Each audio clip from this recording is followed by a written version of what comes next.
O próprio síndico foi quem levou a polícia até o local onde o corpo foi enterrado. A gente está vendo imagens aí da corretora e depois temos imagens dele levando a polícia de Goiás até o corpo de Daiane Alves de Souza, numa região de mata em Caldas Novas, no sul do estado de Goiás. Na madrugada dessa quarta-feira, o síndico Kleber Rosa de Oliveira foi quem levou os policiais até o local. Ainda durante a madrugada, o síndico e o filho, a gente mostrou, os dois foram presos. A suspeita é que os dois participaram do homicídio.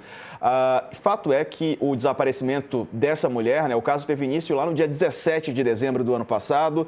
Daiane foi vista pela última vez no condomínio. A corretora desceu para verificar uma queda de energia elétrica no apartamento. Imagens das câmeras a gente está revendo registraram a mulher conversando com o vizinho e com o porteiro, mas os investigadores identificaram um corte de 2 minutos nos registros no momento em que ela retornava ao subsolo. Daiane gravava o trajeto com o celular para enviar uma amiga, mas o último vídeo feito na área técnica do prédio nunca chegou até a ela. A operação que resultou na localização do corpo e nas prisões hoje foi efetuada pelas equipes integradas lá, a Polícia Civil de Goiás. Até agora, o síndico mantinha uma postura colaborativa com as autoridades, ele negava qualquer irregularidade. O inquérito policial está sob sigilo para a finalização dos laudos periciais e também esclarecimentos sobre a motivação do crime. Josias de Souza, e ela já vinha denunciando e tinha medo pelo que a mãe dela falava desse síndico, Acabou, infelizmente, não tendo ajuda alguma e sendo morta por ele. Estamos diante de um desses casos que realçam uma das fatalidades da existência humana, o assassinato por motivos fúteis. Havia, segundo revelou a investigação, uma contenda entre a morta, a vítima, a Daiane, e o síndico do prédio, o Kleber Rosa. Ele, inclusive, segundo a polícia, vinha stalkeando a moradora do prédio. E aí, naquele dia específico, no dia em que ela sumiu, e estamos falando de mais de um mês de sumiço, isso se deu em 17 de dezembro, ela percebeu que estava faltando luz só no apartamento dela. O prédio inteiro com luz, o apartamento dela no breu. E ela desceu ao subsolo do prédio para verificar o que ocorria no quadro de luz. E aí teve ali uma discussão com o síndico. E disso resultou a morte da Daiane Alves Souza. Foram presos o síndico e o filho. E agora, ao confessar, o síndico tenta livrar a barra do filho. Está dizendo que só ele cometeu o assassinato. Mas parece haver, Diego, uma fartura de dados. A investigação recolheu ali imagens das câmeras do circuito interno de vigilância do prédio. O síndico disse que não tinha saído naquela noite e as câmeras registram que ele saiu numa caminhonete dele. E o corpo foi encontrado numa região de mata e a polícia foi levada ao cadáver pelo assassino. Então, parece não haver muitas dúvidas em relação à culpa do síndico. Mas é muito triste. É um caso que não é único, a vida moderna nos sujeita a isso, mas é impressionante a quantidade de assassinatos ou de gestos de violência praticados por motivos fúteis. Como é que uma pessoa chega a esse grau de insanidade, matar uma moradora, esconder o corpo por conta dessas divergências, discussões comezinhas de um prédio. Impressionante, impressionante. E o triste é saber que não é um caso único. Isso está no noticiário aí, à farta esse tipo de acontecimento. Exato. Vamos agora relembrar quais eram as brigas entre a corretora e o síndico que confessou o crime. Eles tinham algumas desavenças. O conflito começou em janeiro de 2025, quando o condomínio enviou uma notificação dizendo que o apartamento estava sendo usado como marcenaria. A administração comunicou Nilce, a mãe de Daiane e proprietária do imóvel, que a atividade desrespeitava as regras do prédio, causava transtornos e deveria ser encerrada em até 72 horas, com retirada de máquinas e materiais sob risco de multa. Era Daiane quem morava estava no apartamento. O condomínio disse que não recebeu resposta à notificação inicial. Em documentos seguintes, a administração disse que não houve explicação ou contestação da acusação e uma nova notificação reforçou que as regras do prédio continuavam sendo descumpridas. A briga avançou para a esfera criminal no fim de abril. No dia 30, Daiane registrou ocorrência por violação de domicílio contra o síndico. Ela disse que soube por mensagens de WhatsApp que ele teria entrado no apartamento dela sem autorização, o que o próprio síndico confirmou, dizendo que entrou no local para filmar e também comprovar a suposta marcenaria. Em maio, a discussão passou a envolver o comportamento de Daiane nas áreas comuns do prédio. Em áudios e prints e de conversas, ela afirmou que o síndico estaria impedindo que trabalhasse como corretora no condomínio e orientando a portaria a barrar o recebimento de encomendas. O condomínio emitiu pelo menos 2 notificações relatando episódios na recepção e na portaria, citando gravações de conversas, abordagens repetidas e discussões com funcionários. Em seguida, o condomínio adotou medidas mais duras. Em maio, foi emitido um aviso sobre possível corte de água no imóvel ligado à família de Daiane, por suposta inadimplência.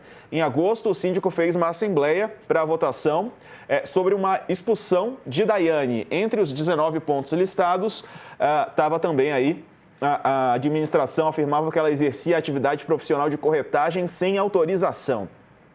Foram feitas ainda acusações de ameaça a condôminos, litigância contra o condomínio e exposição do síndico.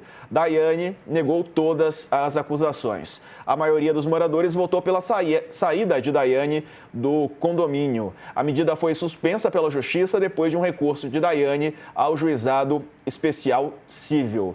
A mãe da corretora disse que ela tinha medo, inclusive, desse síndico. Nilze Alves contou que já havia aconselhado a filha a se mudar. A mãe lembrou que a família temia que Kleber pudesse fazer algo contra a Daiane, mas a corretora dizia que ela tinha o direito de continuar morando no local. A mãe elogiou o trabalho da polícia e disse que a justiça ainda está sendo feita, Sakamoto.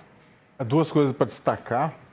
Primeiro que acho que a investigação da justiça, da polícia, ela ainda pode aprofundar um pouco, porque isso aí tem cara de feminicídio. Não é, mas você estava simplesmente porque uma mulher foi morta? Não, mas porque uma mulher foi morta por ser mulher. Ao que tudo indica, esse síndico não faria exatamente tudo o que ele fez se fosse um homem. Há elementos suficientes para imaginar, de evidência de que houve uma perseguição, e uma perseguição porque ela era mulher. É claro que vai ter um monte de gente agora esbaldando, gritando, falando que feminicídio não existe, etc. e tal. Tudo bem, se você quiser ser machista do jeito que você quiser, pode ser, mas a polícia não pode ser. A polícia vai ter que entender se essa linha de investigação ela faz sentido, o que pode, inclusive, aumentar a pena. Lembrando que feminicídio agora, devido a uma mudança recente, chega a 40 anos de reclusão. E a outra coisa é a importância das câmeras, Diego? As câmeras de vídeo alteraram, as câmeras em circuito interno, em locais públicos onde está claro, há uma câmera no elevador e deixa claro, tem uma plaquinha lá dizendo, olha, você está sendo filmado neste momento, que este local é uma filmagem para sua segurança. Essas câmeras, da mesma forma que câmeras do celular e outras, mudaram a forma de resolver crimes. É claro que nem toda câmera ela é bem-vinda, porque tem algumas delas que vão atingir a privacidade das pessoas. Neste caso, não. Neste caso, já vimos várias vezes mulheres sendo agredidas, sendo espancadas, sendo mortas e os crimes sendo solucionados pela câmera do elevador.